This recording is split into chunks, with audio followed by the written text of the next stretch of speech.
Cold. A deep, bone-cracking cold. Then came the pain, a symphony of agony, like my skeleton had been pulled apart and put back together wrong. My eyes flew open into a blinding white glare that wiped out my vision. "Leo, are you awake?" The voice was cool, clinical, stripped of all emotion. My neck felt like grinding stone as I turned my head. It was Stella. She stood there in a black power suit, her makeup flawless, her dark hair pulled back into a severe bun. She looked like a statue carved from a 1,000-year-old glacier. Beautiful, but untouchable. My wife, Stella Blackwood. Wait, she was alive? I was alive? I instinctively ran my hands over my body. No blood, no mangled steering while pinning me down, no wreckage crushing my legs. I pushed myself up, my muscles screaming, and looked around. This wasn't a crash site. This was the guest bedroom of our Manhattan penthouse. This was the bed I'd slept in alone for countless nights over our 3-year marriage. The digital clock on the wall read September 15th, 2021. I was back, 3 years in the past, before everything went to hell.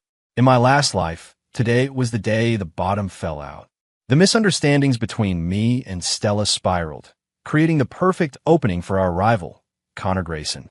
He'd used a shell corporation to drain Blackwood Industries dry, then arranged an accidental car crash that killed us both. The moment before the truck hit, I had wrenched the wheel, taking the full impact to shield her.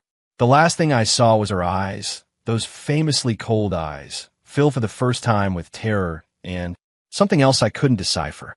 A second chance. God, it felt good. This time, no one was going to hurt her. I was going to protect her, fix every mistake.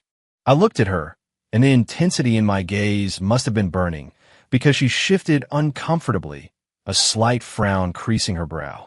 She'd been up all night, closing an overseas acquisition, only to come home to the news that I'd collapsed with a high fever. Her head was splitting, a jackhammer pounding against her temples. And that's when a voice, clear as day, echoed in her mind. God, she's beautiful. Colder than a block of ice, sure, but a gorgeous one. It doesn't matter. This time, I'm going to thaw her out. Stella's expression froze. She glanced around the room. It was just the two of us. I hadn't spoken a word. So that voice, where did it come from? Was she hearing things?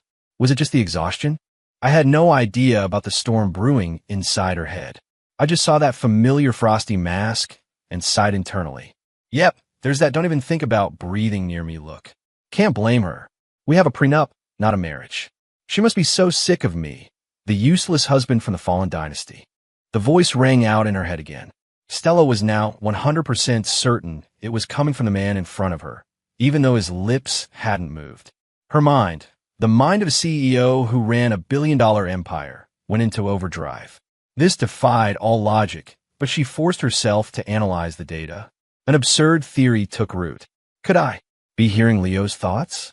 I watched her face cycle through a dozen micro-expressions, completely baffled. I went with the safest option. You're back. Is everything at the office okay? My voice was a raw croak. Stella just stared at me, her eyes a complex puzzle. But what she heard was something else entirely. Crap, I sound like I'm asking for a quarterly report. I'm such an idiot. Can't I say something nice? Like, you must be exhausted, you look so tired, I was worried sick. No, that's way too cheesy. I'd choke on the words. Her fingers, resting at her side, curled into a fist just for a second. She was silent for a few beats, then replied in her usual crisp tone. It's fine. You had a fever. The doctor came by. He said you just need to rest. With that, she turned to leave. This was us for the last 3 years. Brief, polite, distant. Watching her walk away, I felt a familiar pang of disappointment. And she's gone. She probably can't stand being in the same room with me for more than a minute. In my past life, I felt the same way, and that's how we ended up strangers. No, not this time. I can't let that happen again. Fueled by a surge of courage, I threw off the covers and swung my legs out of bed. I stood up too fast, and the world tilted. I swayed, catching myself on the nightstand. Stella heard the noise and turned back just in time to see me steady myself. What are you doing? The doctor said you need to stay in bed. There was a tiny crack in her icy composure, a flicker of something like concern. I'm okay. I looked at her, my throat tight. I finally forced out the words I should have said 1,000 times before. You look pale. Did you get any sleep? I'll I'll get you a glass of water. Stella froze. In 3 years of marriage, Leo had always been quiet, almost invisible.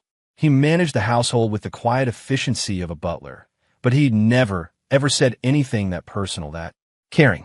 She watched me walk to the water cooler, my hands roughened from years of housework I'd never had to do before my family went bankrupt, filling a glass. I brought it to her, my movements a little clumsy, my expression earnest. And all the while, her brain was getting a live feed of my inner monologue. Come on, take it. My arm's getting tired. Is she disgusted? Probably. She only drinks that Fiji water flown in from God knows where. She wouldn't touch this stuff from the Brita filter. I should have gone to the kitchen and boiled some. The corner of Stella's mouth twitched. She reached out and took the glass. Our fingers brushed. A jolt like static electricity shot up my arm, and I snatched my hand back like I'd been burned. Stella saw my mortified, deer-in-the-headlights reaction and heard the accompanying mental scream. I touched her. Her hand is so soft. A little cold, though. I should have held on longer. Vance, you coward. She lifted the glass and took a small sip, using the motion to hide the expression that was threatening to break across her face. The water was ordinary, with a faint taste of plastic from the cooler. But for some reason, as it went down, the anxious, frayed exhaustion that had been clawing at her since last night seemed to recede just a little. Thank you, she said, setting the glass down. Her tone was still flat, but the hard edge was gone. Get some rest. I have to go back to the office. This time, I didn't feel that familiar sting of rejection. I'd taken the first step. Okay, drive safe, I said. Stella paused at the door, her hand on the knob. For a moment, I thought she might say something else, but then she just opened it and left. What I didn't know was that the second the door clicked shut, she sagged against it, letting out a long, slow breath. Her mind was still ringing with my final thought. She left. Oh well, just gonna talk to her for a minute is enough for now. The revolution has just begun. You can do this, Leo. For Stella's happiness, charge. Leaning against the door, listening to the man in the other room give himself a silent pep talk. The woman known as the Ice Queen of Wall Street felt an emotion so foreign she could barely identify it. She felt amused. This Leo Vance was not the man she thought she knew. The next morning, I was up at dawn. The fever had left a dull ache in my head, but it wasn't going to stop my mission. Operation Make Wife a Romantic Breakfast. In my past life, I was the kind of guy who didn't know where the kitchen was. After my family lost everything, I learned to cook out of sheer necessity. Coming back, the skills were still there, but I was rusty. I pulled eggs and milk from the Sub-Zero, planning a simple omelet. Crack! The first egg missed the bowl, half the yolk sliming its weight down the side of the marble countertop. It's fine. No big deal. Just wipe it up. I took a deep breath, focused, and tapped the second egg perfectly on the rim of the bowl. Success. I heated some butter in a pan. It sizzled, and the nutty smell filled the kitchen. I poured in the whisked eggs. SSSSSS. I hummed a tuneless song, feeling genuinely happy for the first time in what felt like forever. When Stella sees this, will she be touched? She has to be, right? Even if she isn't, she'll at least be nice about it, since I'm still sick. Just as I was picturing her first smile, a burnt smell hit my nose. I looked down. The bottom of the omelet was black. Damn it. I fumbled with the stove, yanking the pan off the heat. I stared at the blackened, rubbery mess. Total failure. My romantic breakfast is now a biohazard. Forget touching her heart. She's going to have me thrown out of the kitchen. Maybe I can just toss it and pretend this never happened. Just then, a soft cough came from the doorway. I spun around. Stella was standing there, dressed in a sharp white pantsuit, looking from my face to the smoking pan of ruined eggs. The silence was deafening. I wanted the floor to open up and swallow me whole. But in Stella's head, a very different drama was unfolding. She'd been drawn from her room by the smell of cooking. In 3 years, she'd never once smelled breakfast being made in this apartment. She walked to the kitchen and was immediately treated to the play-by-play of Leo's thoughts. His initial optimism, his clumsy execution, and his final, pathetic surrender. The line, "Toss it and pretend this never happened," almost made her laugh out loud. She looked at my guilty, caught-in-the-act expression and found it funny. "What are you doing?" she asked, her voice as cool as ever. I was trying to make breakfast. I mumbled, gesturing at my masterpiece. But I kind of messed it up. Kind of? This isn't kind of messed up. This is a chemical weapon. She must think I'm a complete idiot who can't even scramble an egg. My stock in her eyes just hit rock bottom. Stella heard my internal monologue, and her gaze fell on the pan. It did look apocalyptic, but for some reason, seeing my crestfallen face, any annoyance she might have felt about the ruined breakfast evaporated. She walked over and picked up a fork from the counter. My eyes went wide. No, don't. Stella, that thing is toxic. You'll die. I lunged to stop her. It's burnt. You can't eat that. I'll make you something else. She sidestepped me, deftly forked a small, less charred piece of egg, and put it in her mouth. I was frozen in place. She ate it. She actually ate my culinary disaster. Stella chewed. The taste was indescribable. Salty, bitter, with a distinct flavor of charcoal. But she heard my thoughts. She ate it. She really ate it. Oh my God. Does this mean she'd eat anything I made, even if it was poison?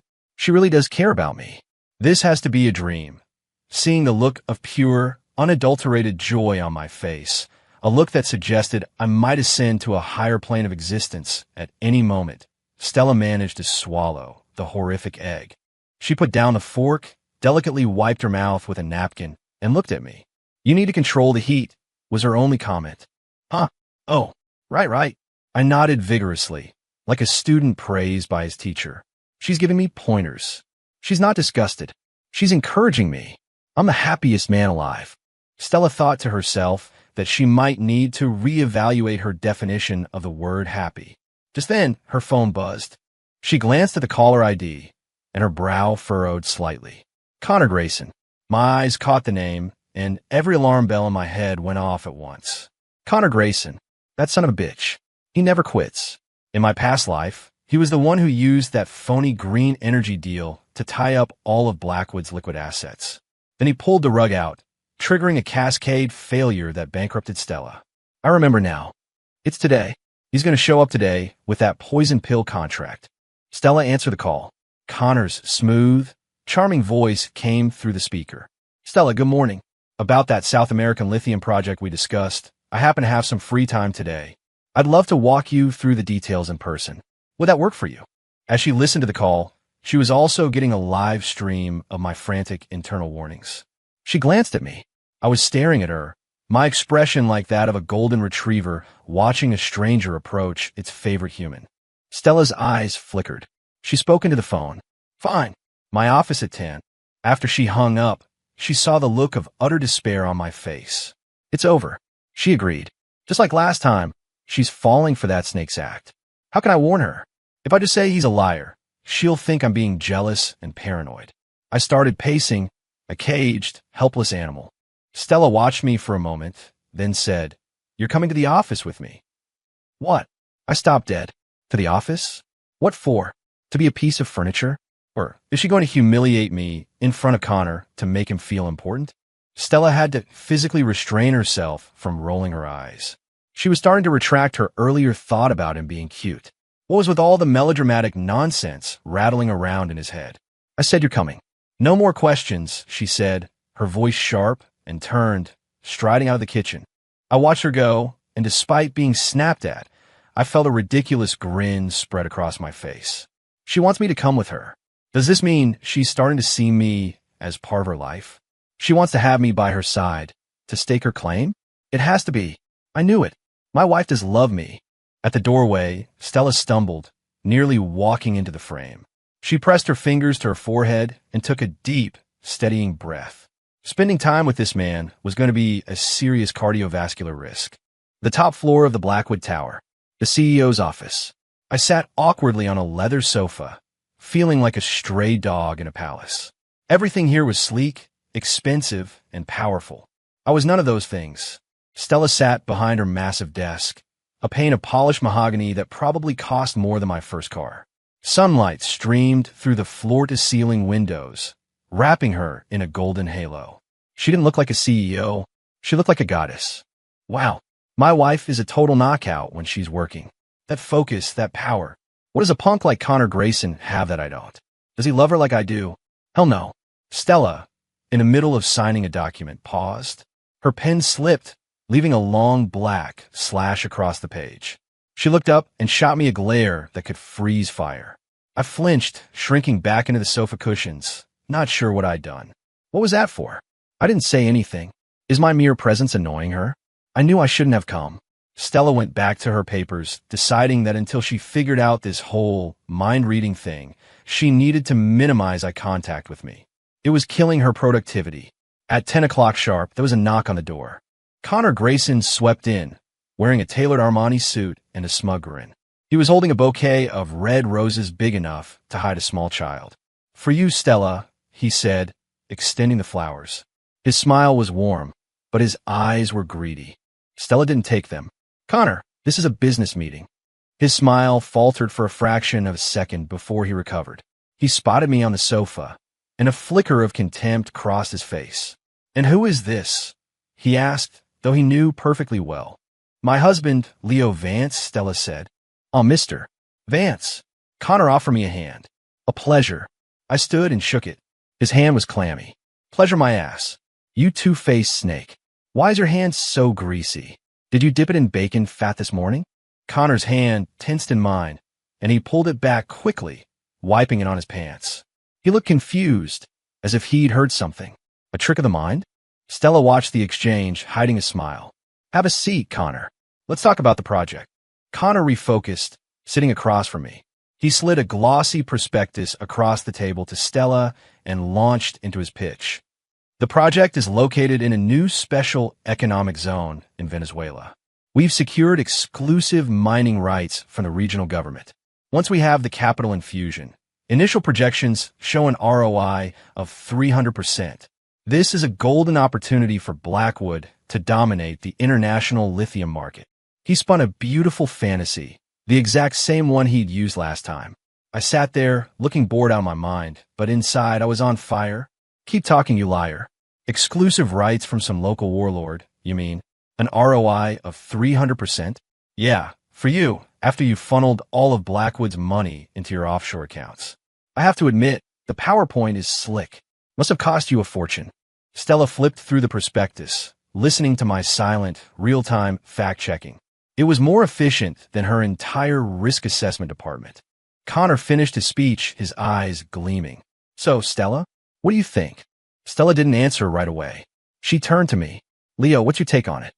I froze. Connor froze. Everyone in a 10-mile radius who knew our story would have frozen. Leo Vance, the washed-up heir, the man who lived in Stella Blackwood's shadow. She was asking for his opinion on a multi-billion-dollar deal? Connor's lips curved into a sneer. This was going to be good. I was completely blindsided, my mind racing. Why is she asking me? What can I possibly say? That the contract is a fraud and he's a con artist? She'll never believe me. Is she trying to make me look like an idiot? I stammered for a moment before managing. "I don't know anything about this stuff, but it just sounded a little too good to be true. You know what they say, there's no such thing as a free lunch." Connor let out a short, sharp laugh. He looked at me like I was a child. "Mr. Vance, it's clear you don't spend much time in the world of high finance. Opportunity is always paired with risk, but for those with the courage to seize it, the rewards are immense." He was talking to me, but his words were a clear challenge to Stella. If she backed out, she lacked courage. My hands clenched into fists. "You son of a bitch. You're the one without courage. You're a parasite, a fraud who built his empire on scams. I can't wait to watch you burn." Stella heard my silent rage, glanced at Connor's smug face, and made her decision. She picked up her pen and flipped the contract to the final page. Connor's eyes lit up. My heart sank. It's happening again. The stupid, brilliant woman is going to sign it. Should I tackle her? Grab the pen? No, that would be a disaster. She'd hate me even more. What do I do? What do I do? Sweat beaded on my forehead. Stella saw the look of sheer panic on my face and found it both infuriating and endearing. She held the pen over the signature line for a full 10 seconds. For me, it was an eternity. Just as I was about to give up, she put the pen down. She looked up at Connor, her smile cool and distant. "You're right, Connor. Opportunity is paired with risk, and a project of this magnitude requires an appropriate level of caution." She picked up her office phone. "Anna, get legal and risk management on the line. I want a top-level background check on this Venezuelan lithium contract. I want every financial statement from the partner corporation, Nuevo Sol Energy, since its inception. I want copies of every government permit and proof of assets. I want the report on my desk by tomorrow morning. The smile melted off Connor Grayson's face. He had never expected this.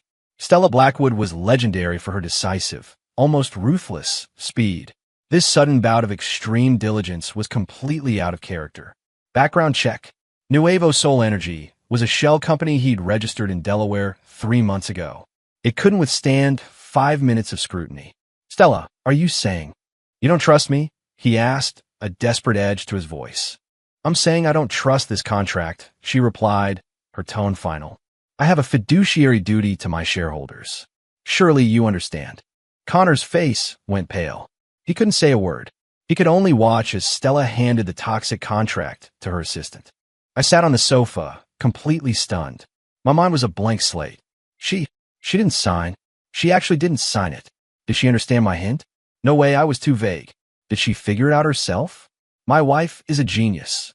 She's amazing. Stella saw Connor out, his face a mask of cold fury. She turned back to find me sitting on the sofa with a goofy, love-struck grin on my face. She sighed and rubbed her temples. This man was hopeless. Connor Grayson was gone, leaving only the faint, cloying scent of his roses behind.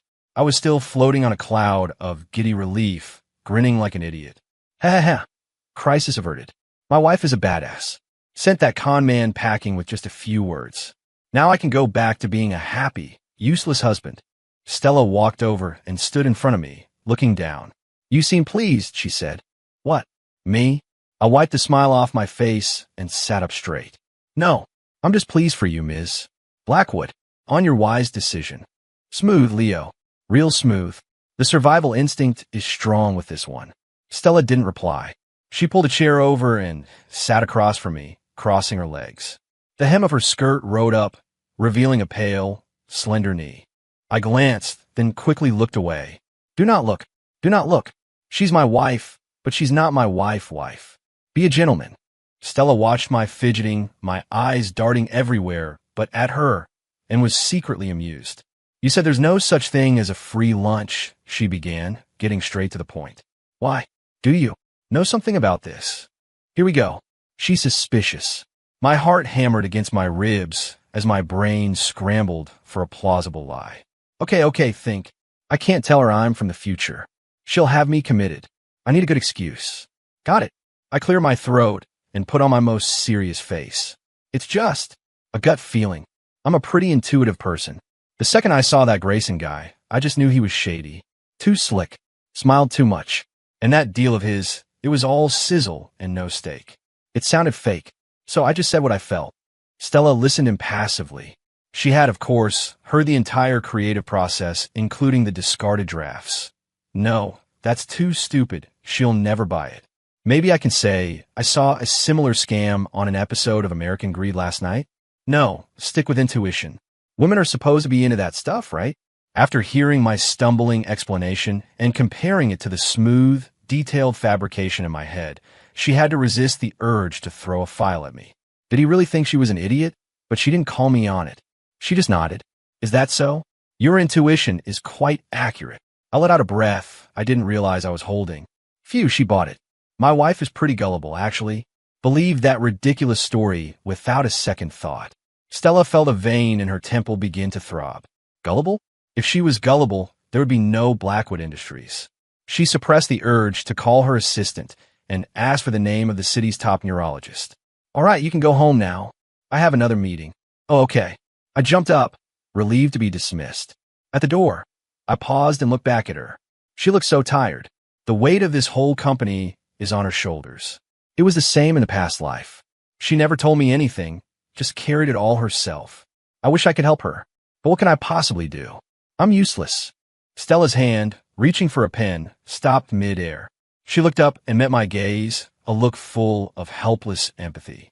Her heart, a fortress of ice, felt a small, unfamiliar tremor. So, he didn't actually want to be a useless freeloader. He just felt like he was. Leo, she said suddenly. Yeah. I turned. Tonight. Come home early, she said. I blinked, then a slow, wide grin spread across my face. Okay.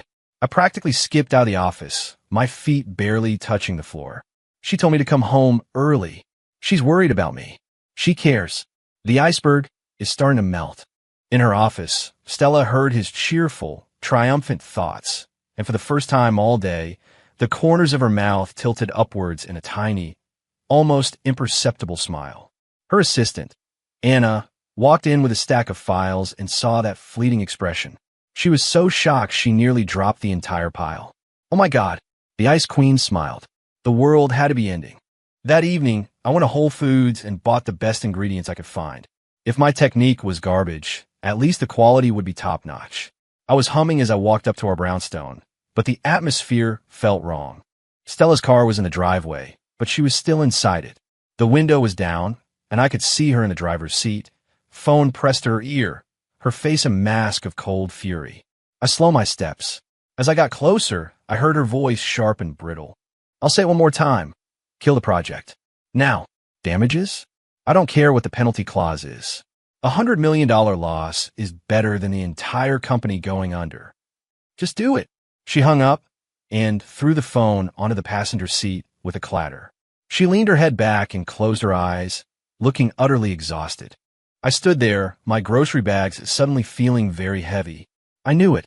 The Grayson deal wasn't going to be easy to unwind. In my past life, they'd already sunk a fortune into the initial phase. Stella had to pay a huge penalty to get out of it, and the board of directors crucified her for it. I saw the deep lines of stress around her eyes and wanted to comfort her, but the words wouldn't come. What do I even say? Don't worry. Honey, it's only money. She'd kill me. It's okay. I'm here for you. Even worse. She knows I can't do anything to help. God, I'm such a pathetic excuse for a husband. In the car, Stella slowly opened her eyes. She'd seen me arrive, and she heard every single one of my thoughts. So he knew. He knew everything. He knew the project was toxic. He knew killing it would be expensive, and he knew the board would revolt. He wasn't clueless. He was just powerless. She turned and looked out the window at the man standing there, clutching his groceries, his face a portrait of worry and frustration. A strange warmth spread through her chest. For months, the company had been a war zone. Insiders plotting, the board circling like vultures, everyone waiting for her to fail. She was the queen, and queens could never show weakness. So she learned to carry it all herself. This was the first time anyone had ever seen past the armor to the tired, vulnerable person underneath. And even though he couldn't do anything to lighten the load, his concern was real. She pushed open the car door. "You're back," she said, her voice rough with fatigue. "Yeah." I quickly shifted the bags to my other hand. "You look beat. Trouble at work." I was playing dumb. "Tell me, Stella. Please. Let me share some of the burden. I can't fix it, but I can be your punching bag. Yell at me if it will make you feel better." Stella heard his silent plea, and the knot of anxiety in her chest loosened its grip. She looked at me and shook her head. "Nothing. Just a small fire. I put it out." "Oh, good." I relaxed. She didn't want to talk about it, so I wouldn't push. That was my mistake last time. I pushed too hard, and she thought I was trying to muscle in on her territory. This time I would give her space. "I bought groceries. I'll make you a nice dinner," I said, holding up the bags with a smile. Stella's gaze fell on a head of broccoli peeking out of one of the bags, then traveled up to my face, which was practically screaming, "Please praise me." For the first time, she felt like maybe the mountain of problems waiting for her wasn't so insurmountable after all. "Okay," she nodded. "I'm hungry." It was the first time she had ever shown the slightest bit of anticipation for my cooking. I was so happy I almost clicked my heels. She's hungry. She wants to eat my food. Tonight, I'm going to cook a meal worthy of the gods. My godly meal, however, met its demise during the prep phase when I tried to julienne a potato and ended up with what looked like a pile of potato logs. Finally, Stella, unable to watch the massacre any longer, gently took the knife from my hand. I stood there, dumbfounded as she, dressed in sweats and an apron, expertly chopped, sautéed, and plated a perfect meal. Oh my God, my wife can cook, and she's a million times better at it than I am. I'm officially the most incompetent husband in history. Stella, listening to my silent awe as she stirred a pan of stir-fried vegetables, felt the corner of her mouth curve up. She learned to cook when she was studying abroad, but after taking over the company, she'd been too busy to even step foot in a kitchen. The meal was simple, 3 dishes and a soup, but it was delicious. I ate like a man starved, showering her with praise between mouthfuls. "This is amazing. Stella, you're a genius. You should have your own Michelin-starred restaurant. Sob, this is so good. So much better than my radioactive eggs. What did I ever do to deserve an angel who is both a corporate titan and a master chef?" Stella placed a piece of broccoli in my bowl. "Your mouth works better for eating than for talking," she said dryly. Her tone was still cool, but the frost in her eyes had melted. It was the first time in 3 years of marriage that we had ever sat down and eaten a meal together like a real family. The warmth in the room felt fragile, almost unreal. For a moment, I could pretend we were just a normal, happy couple. After dinner, I insisted on doing the dishes. Instead of retreating to her home office, Stella did something unheard of. She sat on the living room sofa and turned on the TV. When I came out of the kitchen, she was curled up on the couch, asleep. A mindless soap opera was playing on the screen. Her brow was furrowed, as if even in sleep, she couldn't find peace. I tiptoed over, picked up a cashmere throw from the back of the chair, and gently draped it over her. My fingers brushed against her cheek. It was cool to the touch. I watched her sleep. Her face softened and vulnerable, and my heart swelled. She's beautiful even when she's sleeping, but she's still frowning, probably still thinking about the office. God, I'm such a failure as a husband. I leaned down, wanting to smooth the worry lines from her forehead with my thumb. Just as my fingers were about to touch her skin, her eyes snapped open. Our faces were inches apart. The air crackled. A flicker of panic crossed Stella's eyes before her usual composure returned. But a faint blush was creeping up her neck. Because in that hazy state between sleep and wakefulness, she had heard my thoughts, clear as a bell. That final, helpless sigh, filled with so much love and frustration. God, I'm such a failure as a husband. The awkwardness in the room was so thick you could cut it with a knife. I was still leaning over her, my mind a complete blank. Oh crap, busted. She's gonna think I was trying to kiss her. That's it. Any scrap of goodwill I might have built up is gone. She must think I'm a total creep, taking advantage of her while she's asleep. Stella listened to my internal meltdown, looked at my beet-red face and my wide, terrified eyes, and any annoyance she felt at being woken up vanished. She almost wanted to laugh. She sat up, putting some distance between us. The blanket slid off her lap. What were you doing?" she asked. Her voice was husky with sleep and edged with a nervousness she couldn't quite hide. I saw you were asleep. I didn't want you to get cold, so I was just covering you up," I stammered. "And then I saw you were frowning, so I was just going to—" My voice trailed off. Even in my own ears, the excuse sounded pathetic. "Nice one, Leo. That's even worse than saying nothing. She'll never believe that." To my surprise, Stella didn't get angry. She didn't even look disgusted. She just watched me, her beautiful eyes swirling with an unreadable emotion. "Is that so?" she finally said, her voice soft. "Yes, absolutely." I nodded, so hard my neck hurt. Stella looked away, her gaze drifting to the television. "Next time, don't get so close." I felt like I'd just been granted a presidential pardon. "Right. Okay. I won't. Never again. That was too close." Thank God she's letting it go. Note to self: future acts of kindness must be performed from a safe and non-creepy distance. Stella turned her head just enough to see me clutching my chest, taking deep, calming breaths. She couldn't help it. A tiny smile, genuine and amused, touched her lips. Just then, my phone rang, shattering the moment. It was an unknown number. "Hello," I answered, confused. A loud, boisterous voice, thick with cheap beer, boomed from the other end. "Leo, is it you? So you finally hit the jackpot with some rich lady and forgot all your old friends. Huh." It took me a second to place the voice, to pull it from the dusty archives of my memory. My college roommate, Ben Kowalski. A good guy from a working-class family, loyal to a fault. After my family's bankruptcy, I had cut off everyone from my old life. "Benny," I asked, my voice hesitant. He remembers.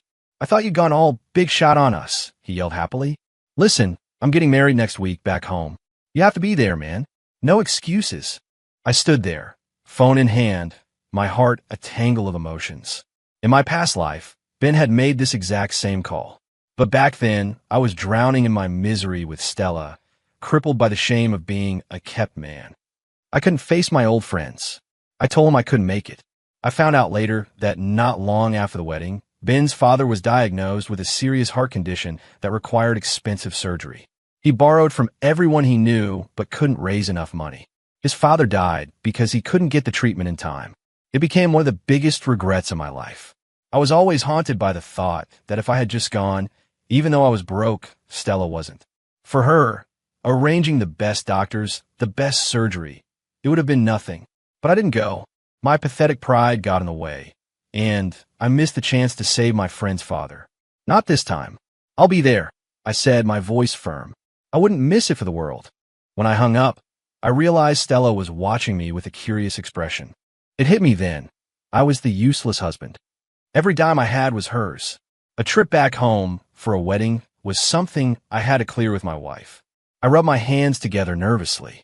So a friend from college is getting married next week. Back in my hometown. I was thinking of going.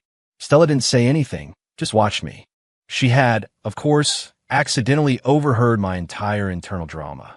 The story of Ben's father, my guilt, my regret. She felt a flicker of surprise.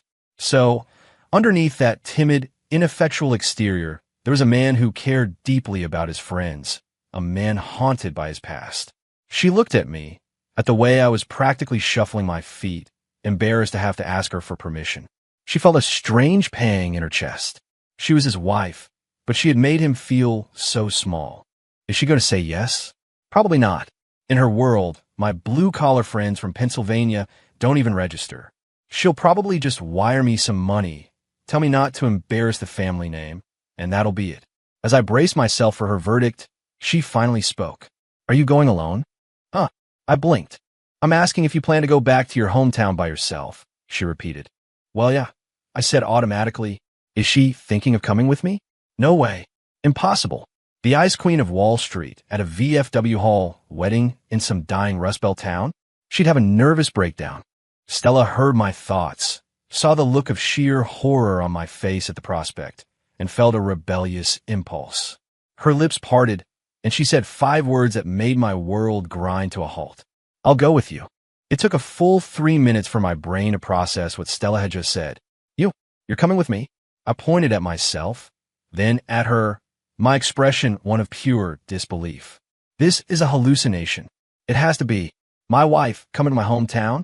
Did that fever I had migrate to her brain? Stella saw my ghost-white face and was vaguely insulted. Was the thought of her accompanying him really that horrifying? What? Am I not welcome? She asked, one perfectly sculpted eyebrow raised. No, of course you're welcome. I shook my head so fast I felt dizzy. I'm just shocked and worried. My hometown's not exactly the Four Seasons. I don't want you to be uncomfortable. Shocked? More like terrified. Oh, sweet Jesus, what am I going to do? She's going to spend a night in my parents' old house, a house where the guest bathroom plumbing is. Questionable? She's going to spontaneously combust. Stella's face darkened. Questionable plumbing. She could feel a migraine coming on. Book a hotel, she said through gritted teeth. A hotel, right? Of course. I scrambled for my phone, feeling like I'd just dodged a bullet. The best hotel in town is, the Majestic Palace Inn. Sound classy, right? I'll book the presidential suite. The Majestic Palace Inn. Sounds like a place with gold spray-painted fixtures and crushed velvet bedspreads. Oh God, I'm about to single-handedly destroy my wife's impeccable taste. Stella said nothing. She just closed her eyes for a long moment, as if praying for strength. She pulled out her own phone, tapped the screen a few times, and then handed it to me. This one, it's a Ritz-Carlton resort in the next county over. An hour from your hometown. I've already booked it, she said, her tone leaving no room for argument. I stared at the pictures of the ridiculously luxurious hotel on her phone and swallowed hard. See? That's class. That's efficiency. I'm such a hick. Stella quietly took her phone back. She made a mental note to limit her exposure to my thoughts during this trip. Otherwise, she might be tempted to leave me on the side of the highway. The day we left, Stella was behind the wheel of her cherry red Porsche, cruising down the interstate. I sat in the passenger seat, watching the landscape blur past, my feelings a tangled mess. In my last life, I drove this road alone. This time, she was beside me. I stuck a glance at her. She wore a pair of oversized sunglasses that hid her eyes, revealing only the firm line of her mouth and her elegant jaw. She drove with an effortless concentration that was somehow captivating. My wife is so cool. She looks like a movie star driving this thing. If my old buddies could see me now, they would die of jealousy. As I was basking in my own good fortune, Stella spoke without turning her head. Seatbelt. I looked down and realized in my nervousness I'd forgotten to buckle up. I fumbled with the strap, my face burning. Great. Now she thinks I'm a complete moron who doesn't even know basic car safety. You don't have to be so tense, Stella said, her eyes fixed on the road. I'm not tense, I lied. My heart is just trying to beat its way out of my chest. My palms are sweating, and I think I might be hyperventilating, but other than that, I'm totally relaxed. Stella didn't reply. Once we left the highway, the road quality deteriorated fast. The Porsche's low clearance was not designed for Pennsylvania back roads. I watched Stella's brow furrow with each bone-jarring pothole and winced in sympathy. This was a terrible idea. This car probably costs more than my entire hometown. If I let her scratch it, she could sell me for parts and still not break even. Listening to my running commentary of anxious thoughts, the irritation Stella felt about the rough road began to fade. She slowed down, expertly navigating around the worst of the bumps. We finally arrived at Ben's house just as the sun was setting. It was a typical two-story farmhouse, the yard decorated with red streamers and balloons. When our bright red sports car pulled up, everyone in the yard stopped what they were doing and stared. A Porsche in this small, forgotten corner of the world was like a spaceship landing in a cornfield. Ben squinted, then walked toward the car. Leo, he called out uncertainly. I got out and pulled him into a hug. Benny, congratulations, man. You son of a gun, you actually came. He punched me playfully in the arm, and His gaze shifted to the driver's side as Stella stepped out. When she took off her sunglasses, revealing her stunning, regal face, the entire yard fell silent. I puffed out my chest. This is my wife, Stella. That's right. Drink it in, peasants. My wife. Isn't she gorgeous? Ben's jaw dropped. He looked Stella up and down, then leaned in to whisper in my ear. Dude, how in the hell did you pull this off? She's like an angel. I just grinned. Stella saw my smug, triumphant expression, heard my internal gloating, and shook her head with a sigh. She extended a hand to Ben, her voice cool but polite. It's a pleasure to meet you. I'm Stella. Congratulations on your wedding. Ben, looking completely starstruck, shook her hand. Right? Yeah, you too. I mean, thank you. Come on in. The reception was a backyard barbecue. Stella was, without a doubt, the center of attention. She sat quietly beside me, a picture of untouchable elegance that kept even the boldest, drunkest uncles from approaching our table. Ben, however, made sure my glass was never empty. The regrets of the past, the joy of the present, it all mixed with the cheap whiskey. I got drunk and I got sentimental. I grabbed Ben's arm. Benny, listen to me. If anything happens, I mean anything, especially with your parents' health, you call me first.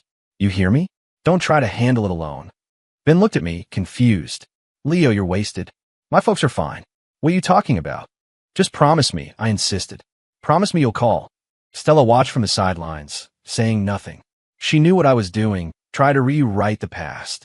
She looked at my face, flushed with alcohol, my eyes bright with a desperate urgency, and that icy fortress around her heart thawed a little more. By the end of the night, I was barely able to stand. Stella said our goodbyes and steered me toward the car. Honey, I slurred, grinning at her. You're the best. She ignored me and bundled me into the passenger seat. I leaned my head back, still rambling. You gotta understand. Benny's my best friend. I can't let anything happen to him. Not again. I messed up so bad in my past life. Stella's hand, reaching for her seatbelt, froze. She turned and looked at me, her expression unreadable in the dim light of the dashboard. Past life. The words cut through the alcoholic fog in my brain like a splash of ice water. Oh no, I didn't. I looked into Stella's eyes, deep and dark in the night, and my mind went blank. Oh God, oh God, oh God. Drunk mouth, sober thoughts. I can't believe I said that out loud. She's gonna have me committed. How do I fix this? Just say I was drunk and talking nonsense? Before I could come up with a lie, Stella looked away and started the car. You've had too much to drink. Be quiet, she said flatly, as if I'd just commented on the weather. I stared at her, then let out a slow, shaky breath. Okay. Phew. She didn't press it. She must think I was just rambling. That was way too close. The car moved smoothly through the darkness. I closed my eyes, pretending to be asleep, but my heart was pounding. Did she really not care? No, that wasn't Stella's style. She questioned everything. For her to just ignore a phrase like past life, it meant one of two things. One, she thought I was completely insane and not worth engaging with. Two, she was filing it away, waiting for the right moment to interrogate me. I was betting on option two. And as I thought about the cross-examination that was surely coming, a fresh wave of terror washed over me. Beside me, Stella was far from calm. Past life. Coming from my own lips, the phrase hit differently from all the weird, random thoughts she'd been hearing. His internal monologues could be dismissed as an overactive imagination. But past life, combined with his uncanny prediction about Connor's fraudulent deal and his strange, urgent concern for Ben's father, an idea, absurd yet terrifyingly logical, began to form in her mind. What if Leo had actually lived this life before? A life where things had ended badly for both of them. The thought made her hands tighten on the steering wheel. She needed more information. She needed proof. An hour later, we arrived at the Ritz-Carlton. I pretended to be asleep the whole way, only waking up when the car stopped. Are we here? I asked, rubbing my eyes. Yes. Stella got out, and I stumbled after her. At the front desk, the concierge handed her a single key card. Presidential suite. One key. I stared at the key, and my mouth went dry. Presidential suite? Does that mean there's only one bed? I'm going to be sleeping in the same room as my wife. My heart rate skyrocketed. Stella took the key from my hand and gave me a cool look. Is there a problem? No problem. I shook my head frantically. Yes, there's a problem. A huge problem. I am not emotionally prepared for this. We're married, but we've had separate bedrooms for 3 years. We can't just jump into sharing a bed. I'll have a panic attack. Stella heard my silent screaming and had to fight the urge to roll her eyes. She wordlessly stepped into the elevator, and I followed her like a condemned man. The elevator was small, and the silence was charged. I could smell her perfume, a subtle, clean scent that was making me dizzy. I stared at our reflection in the polished steel doors. We looked good together. The thought made me smile. The elevator chimed. Stella swiped the key card, and we stepped inside. I stopped in my tracks, gaping.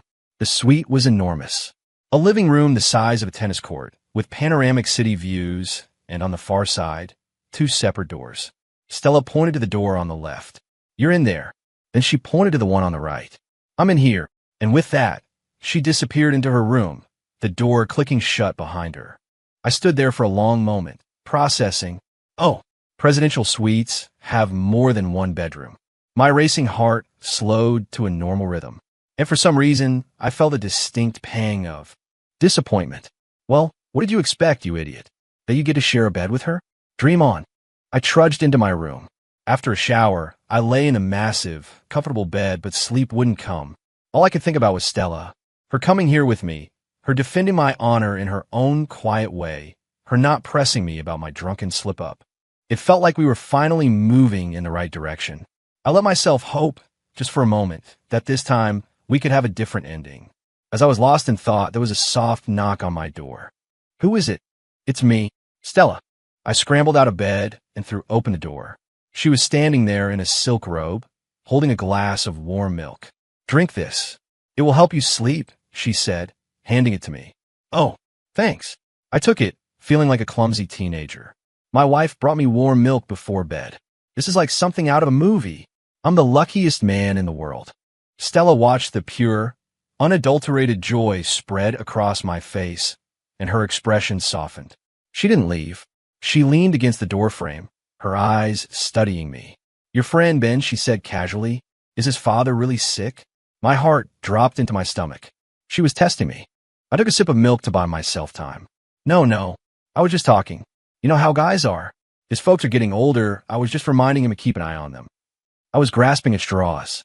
Stella was silent, her gaze so intense it felt like she could see right through me. I started to sweat. I downed the rest of the milk and handed the empty glass back to her. Well, thanks for the milk. It's late. You should get some sleep. I tried to close the door. Leo, she said, stopping me. Her voice was quiet, but it echoed in the silent hallway. And this is just a hypothetical, she said, her eyes locked on mine. If one day you found out that I knew exactly what you were thinking, what would you do? My brain shut down. A dial tone. Nothing. I was completely and utterly screwed.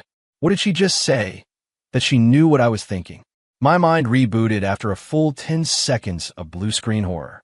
Is she joking? Is this a trick? It has to be. Mind reading? This isn't a comic book. She must have thought I was acting weird all day and decided to mess with me. Yeah, that's it. It has to be. I forced a smile that felt more like a grimace. Stella, come on. Don't joke like that. You're kind of freaking me out. Nobody can read minds. She didn't smile back. She just watched me, her gaze deep and unwavering. I'm not joking, she said.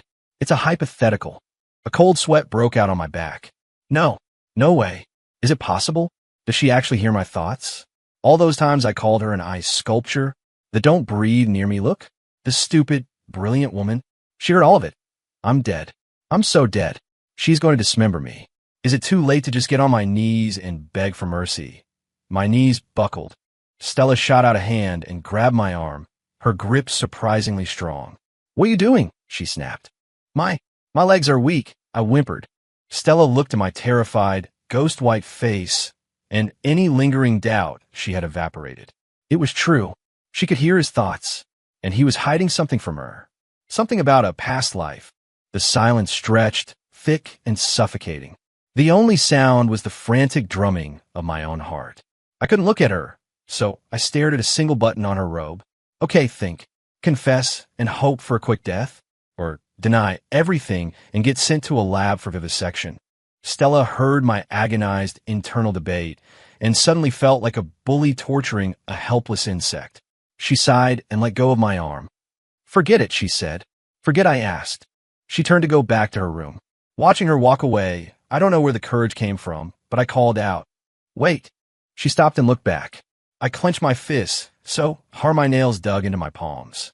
I couldn't hide anymore. We had finally made some progress. If I let this secret fester between us, we would be right back where we started, or worse. If you really can hear me, I said, forcing myself to meet her eyes, my voice trembling, then you must have also heard how I feel about you. I know I've been an idiot. I know I've complained in my head, but that's only because I'm stupid and I never knew how to talk to you. None of that was what I really meant. What I really meant was, I took a deep breath, and with all the strength I had, I said the 3 words I'd been hiding for 2 lifetimes. Stella, I love you. The words hung in the air, and I felt like all the air had been sucked out of my body. I leaned against the door frame, utterly spent, and waited for the verdict. Stella stood frozen. She had prepared for 100 different scenarios. For him to lie, to panic, to beg. She had not prepared for a confession. Stella, I love you. The words were like a bomb, shattering the calm surface of her carefully controlled world. Her mind flashed back through all his ridiculous, heartfelt, secret thoughts. God, she's beautiful. She really does care about me. This time, I'm going to thaw her out. For Stella's happiness, charge, all this time, what she had dismissed as nonsense, as the ramblings of a simple mind, were all just different ways of saying the same thing. He loved her. He loved her clumsily, humbly, and with a depth that terrified her. I watched her face, saw no reaction, and my heart turned to lead. I broke her. She thinks I'm a complete lunatic. Love? There's no love between us. Just a business arrangement. I'm such an idiot. I was about to mumble an apology, to take it all back, when she started walking toward me. One step, then another, until she was standing right in front of me. And then, to my utter shock, she wrapped her arms around my waist and rested her head on my shoulder. She was soft and cool, and her embrace felt like a magic spell, instantly calming the frantic terror in my chest. Leo, she whispered, her voice trembling just slightly. I heard you. I felt like I was dreaming. A beautiful, impossible dream. Stella was hugging me. She was hugging me, and she said she heard me. Did that mean she accepted it? Accepted me. I stood there like a statue, my arms hanging uselessly at my sides. Should I hug her back? Is that too forward? Will she think I'm making a move? But God, her waist is so small, and she smells so good. Stella, her face buried in my shoulder, felt my stiff posture, heard my chaotic thoughts, and a small laugh escaped her lips. It was a soft, breathy sound, full of exasperation and affection. I felt the vibration in her chest and became even more flustered. What? What are you laughing at? She didn't answer, just held me tighter. After a long moment, she lifted her head. Her cool gray eyes, usually so distant, were now shining like they held all the stars in the sky. Leo, she said, her voice serious, tell me about our past life. The question I had been dreading had finally come. But this time I wasn't afraid. Her arms were still around me. Her warmth, her gaze, it gave me a courage I never knew I had. I took her hand, led her into the room, and we sat on the sofa. It was going to be a long night. I started at the beginning. An arranged marriage. A contract. Me, the disgraced heir from a bankrupt family, marrying into the Blackwood dynasty to pay for my father's medical bills, becoming the laughingstock of New York society. Her, the brilliant cold CEO, forced to take over the family business, choosing a loveless marriage to stabilize her position on the board. For 3 years, we were strangers sharing a roof. I was too ashamed of my position, too convinced I wasn't worthy of her, to ever tell her how I felt. She was too proud, too convinced I was only after her money, to ever see past the facade. The misunderstandings piled up, brick by painful brick. I saw her laughing with Connor Grayson and assumed she'd found someone she could actually love. I decided to get out of her way. She saw me meeting with a strange woman at a cafe, a setup arranged by Connor. The woman was his cousin, and assumed I was cheating on her with her own money. Her disappointment turned to ice. The day I was going to ask for a divorce, Connor called me for a meeting. On the way there, that truck came out of nowhere, I said, my voice thick. The last thing I remember is seeing you throw yourself in front of me. Stella listened, her face growing paler with every word. So that's how it was. All those missed chances, all that unspoken pain, and the ending, so brutal. Her hands, resting on her lap, clenched into fists. That woman, she said, her voice raspy. Connor's cousin. What did she tell you? She told me Connor was planning to destroy Blackwood Industries, that I had to warn you. I didn't believe her. I thought it was a trick, that you two were trying to get me to leave quietly. I gave a bitter laugh. I was such a fool. Stella closed her eyes. It all clicked into place. Connor's plan wasn't just about the money. He wanted to destroy her completely, her company, her heart, and leave her with nothing. The cruelty of it was breathtaking. So you came back. To change things? She asked, opening her eyes. I nodded firmly. I won't let anyone hurt you again. This time, I'm going to protect you. Stella looked at me, and her eyes, for the first time since I'd known her, filled with tears. She had always been a strong one. She never needed protecting.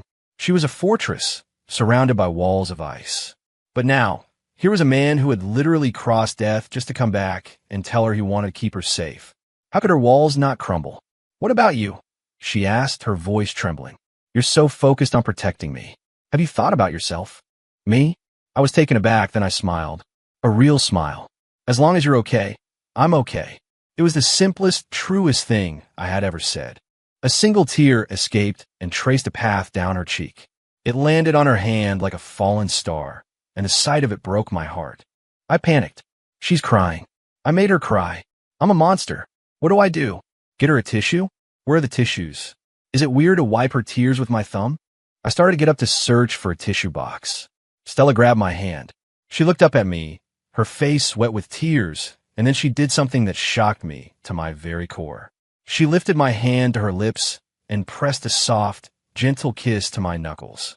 The kiss was cool and light, but it sent a bolt of lightning straight through my soul. Leo, she said, looking at me, her eyes shining through her tears as a watery smile spread across her face. Thank you for coming back to love me.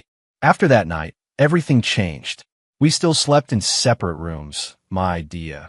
I insisted we couldn't be a real couple until we were married for the right reasons, a piece of chivalry that made Stella so mad she didn't speak to me for a day. But the Arctic chill in our home was gone. The Ice Queen had melted. She'd curl up on the sofa with me to watch movies. She'd watch documentaries on market trends while I watched SpongeBob. She'd drag me to the gym at 6 a.m., saying, "You can't protect anyone if you have the cardiovascular health of a garden slug." Then hand me a glass of disgusting kale juice when I was done. She even started to smile at me. It was usually a stiff, awkward thing, but to me, it was more beautiful than any sunset. And I, in turn, could finally show her how I felt.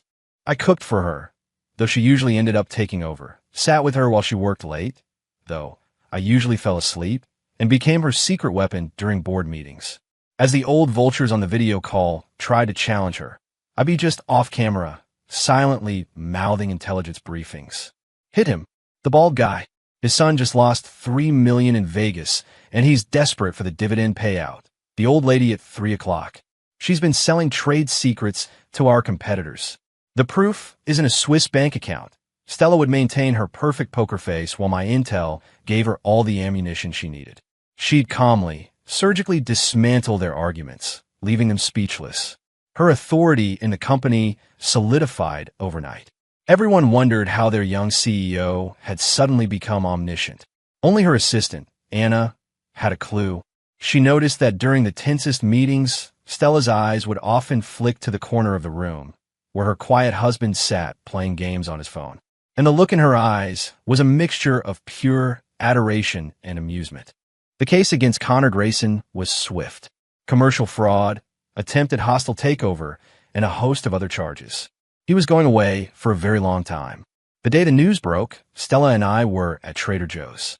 She was dressed in a simple white sundress, looking like a normal person, not a corporate raider. When her lawyer called, she just listened, said a quiet thank you, and hung up. "So, Grayson's done?" I asked. "Life without parole," she said, weighing a tomato in her hand. I nodded. The nightmare that had destroyed our past life was finally over. I watched her, her face bathed in the afternoon light filtering through the store window, and I was hit by a wave of pure, simple happiness. I wanted this. Just this. Forever. She looks so cute when she's focused on picking vegetables. I want to ask her to marry me, but I have nothing. I can't afford a ring or a wedding. I'm still useless. Stella suddenly turned, pushing the tomato into my chest. "What are you spacing out for?" "Let's go," she said, and took my hand, pulling me toward the checkout. Her hand was warm in mine. On our way out of the mall, she stopped in front of a Tiffany's. Her gaze was fixed on a men's wedding band in the window, a simple, elegant platinum ring. "Do you like it?" she asked. "It's beautiful," I said honestly. The next thing I knew, she was pulling me into the store. Before I or the stunned saleswoman could react, she had her black card out. A minute later, she was sliding that very same ring onto my left hand. It was a perfect fit. "Stella." I was speechless. She ignored the stares of the other customers. She looked at me, her eyes sparkling. "Leo Vance," she said, her voice clear and strong. "When are you going to put a ring on my finger?" I proposed in our living room. No flowers, no crowd. Just me on one knee, holding up a ring I'd made from the pull tab of the soda can. I asked her if she would be willing to marry a broke, useless husband who loved her more than life itself. She cried. Not pretty, delicate tears, but big, messy sobs that ruined her makeup and made her look more beautiful than ever. And through her tears, she nodded. "Yes," she choked out. "Yes, I will." She said yes. She really said yes. Oh my God, is a pull tab ring too pathetic? Does she think I'm cheap? Stella took the flimsy aluminum ring from my hand and slid it onto her finger as if it were the Hope Diamond. Then she reached into her purse, pulled out a small velvet box, and opened it. Inside was a massive, brilliant pink diamond ring. "This is for you," she said, pressing the box into my hand. "And from now on, what's mine is yours." I stared at the ring, then at her, feeling like I just won the lottery. This wasn't just marrying the woman of my dreams. This was hitting the jackpot. Our wedding was small, just close family and friends. Ben was my best man and cried harder than anyone when I put the real ring on Stella's finger. Afterwards, he pulled me aside and slipped a bank card in my hand. "There's 200 grand on there, Leo. I know Stella's loaded, but this is for me. A man's got to have his own money, you know? Can't always be living off your wife. I looked at the card, and my eyes burned. In my past life, this was the man who couldn't afford to save his own father. In this life, I had only given him a small tip to get his dad a checkup, which caught a problem early and saved his life. And this was how he repaid me. This was friendship. Thanks, Benny, I said, my voice thick. Thank you. On our wedding night, I was a nervous wreck. Stella came out of the bathroom in her silk robe, a soft smile on her face. Do you, want some warm milk? I stammered. She laughed, a real, beautiful laugh. She walked over, wrapped her arms around my neck, and whispered in my ear. Tonight, Leo, I don't want to hear your thoughts. I want you to tell me yourself. Her warm breath tickled my ear. I looked down into her eyes, those once-icy pools now molten with love, and felt my last defense crumble. I lowered my head and kissed her. Months later, we were walking in Central Park. Stella was pregnant, her belly just starting to show. She radiated a soft, happy glow.